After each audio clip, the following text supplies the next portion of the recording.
Hello everyone, welcome back to my channel Rinki blog and কুকিংয়ে। আজকে আমি আপনাদের তৈরি করে দেখাবো বিফ কষা মাংস। বিফ দিয়ে তৈরি এই কষা মাংসটা খেতে কিন্তু অসম্ভব মজাদার, আর তৈরি করাটাও খুবই সহজ। তো চলুন দেখে নেওয়া যাক কিভাবে এই মজাদার বিফ কষা মাংসটা তৈরি করতে হয়। এর জন্য প্রথমেই আমি মশলাটা রেডি করে নিব। আর আমি আধা কেজি পরিমাণ মাংস দিয়ে আজকের রেসিপিটা করব। তো আপনারা চাইলে মাংস কম বেশি করে নিতে পারেন। তো এখানে আমি টক দই দিয়ে দিব 2 টেবিল স্পুন। আর এই টক দইটা আমার ইনস্ট্যান্ট তৈরি করা বাড়িতেই, সেজন্য প্রথমে আমি গুঁড়ো দুধের সাথে 1/3 কাপ গুঁড়ো দুধের সাথে 3 টেবিল স্পুন কুসুম গরম পানি দিয়ে অ্যাক্টিভ করে নিয়েছি গুলিয়ে। তারপর আমি ভিনেগার দিয়ে অ্যাক্টিভ করেছি টক দইটা। তো এখানে আমি দিয়ে দিচ্ছি 2 টেবিল স্পুন বাদাম বাটা। এখানে আমি কাঠবাদাম ভিজিয়ে ছিলে তারপর বেটে নিয়েছি। আপনারা চাইলে যে কোনো বাদামটা ইউজ করতে পারেন। তো এখানে আমি সব মশলাগুলো রেডি করে নিয়েছি, যেমন 1 টেবিল স্পুন জিরে গুঁড়া, হলুদের গুঁড়া 1/2 টি স্পুন, মরিচের গুঁড়া 2 টেবিল স্পুন আর লবণ পরিমাণ মতো। তো এখন দিয়ে দিচ্ছি টমেটো সস 1 টেবিল স্পুন। অবশ্যই টমেটো সসটা দেওয়ার চেষ্টা করবেন, এতে করে মাংসের কালারটাও সুন্দর আসবে আর টেস্টটাও ভালো আসবে। তো সবগুলো মশলা একত্রে আমি ভালোভাবে হাত দিয়ে একটু মিশিয়ে নেব।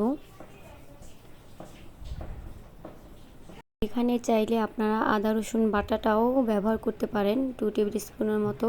তো এখানে আমার ভিডিওটা স্কিপ হয়ে গিয়েছে, সেজন্য আমি রান্নার সময় আদা রসুন পেস্টটা দিয়ে দিব। তো অবশ্যই আপনারা এর সাথে আদা রসুন পেস্টটা মাখিয়ে নেবেন ম্যারিনেট করার জন্য মাংসটা। তো আমার মশলাটা মেশানো হয়ে গিয়েছে। এখন আমি ধুয়ে রাখা মাংসগুলো এই মশলার মধ্যে দিয়ে ভালোভাবে মাখিয়ে নিব। আর অবশ্যই হাত দিয়ে মাখানোর চেষ্টা করবেন, তাহলে মাংসের প্রতিটা কোনায় কোনায় মশলাটা মাখানো যাতে ভালোভাবে হয় সেই দিকটা খেয়াল রাখতে হবে।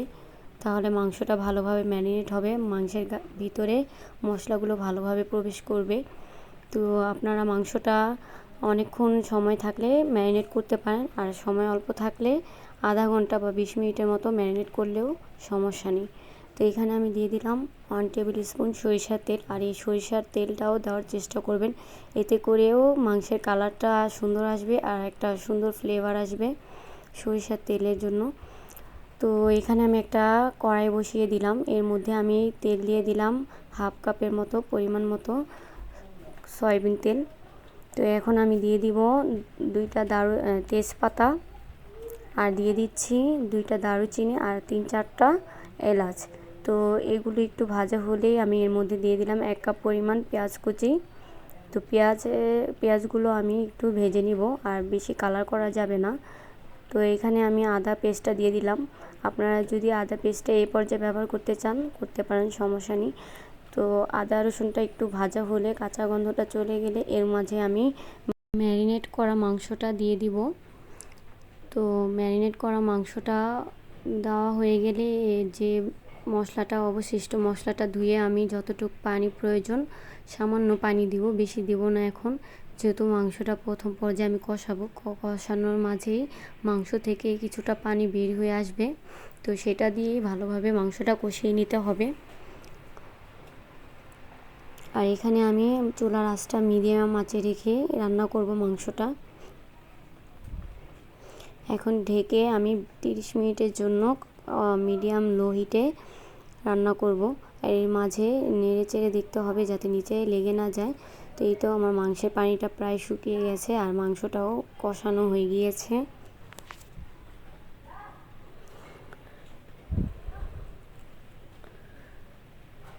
তো যখন উপরে এরকম তেল উঠে চলে আসবে তো বোঝা যাবে যে মাংসটা ভালোভাবে কষানো হয়ে গিয়েছে। এর মধ্যে আমি 4-5টা আস্ত কাঁচামরিচ দিয়ে দিলাম।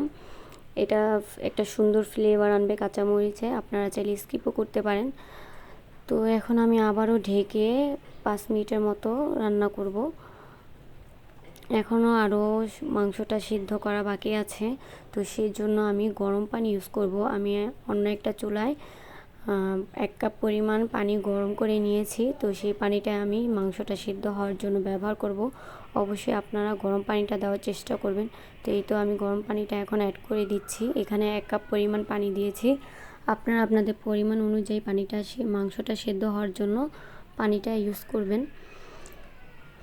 তো মাংসটা এখন সিদ্ধ হওয়ার জন্য আমি আবারও 15 থেকে 20 মিনিটের জন্য অপেক্ষা করব। তো এখন আমি ঢেকে আরও 15 থেকে 20 মিনিট রান্না করব। তো এই তো 15 থেকে 20 মিনিট পরে আমি আবারও ঢাকনাটা উঠিয়ে এখন মাংসটা নেড়ে দিচ্ছি। তো দেখলাম আমার ঝোলটা প্রায় শুকিয়ে গেছে। তো আমি ঝোলটা বেশি রাখবো না, সেই জন্য শেষ পর্যায়ে আমি দিয়ে দিলাম 1 টিস্পুন গরম মশলার গুঁড়ো। এটা দেওয়ার চেষ্টা করবেন, তাহলে সুন্দর একটা ফ্লেভার আসবে। এখন খুব সুন্দর একটা ফ্লেভার পাচ্ছি আমি মাংসের। তো মাংসটা কষানো হয়ে গিয়েছে প্রায় আমার। তো ঝোলটা আমি এই পর্যায়ে রাখলাম। আপনারা চাইলে কম বেশিও করে রাখতে পারেন, যেহেতু এটা কষা মাংস। তো এটা খেতে কিন্তু অসম্ভব মজার, আর আমার পরিবারের সবাই অনেক খেয়ে প্রশংসা করেছে। আশা করছি আপনাদের পরিবারের সবাই অনেক পছন্দ করবে। এই পর্বটা এ পর্যন্তই। আশা করছি ভিডিওটি আপনাদের ভালো লেগেছে। দেখা হবে অন্য কোনো নতুন ভিডিও নিয়ে। সে পর্যন্ত সবাই ভালো থাকবেন, সুস্থ থাকবেন। আল্লাহ হাফেজ। আর আমার চ্যানেলটা সাবস্ক্রাইব করবেন।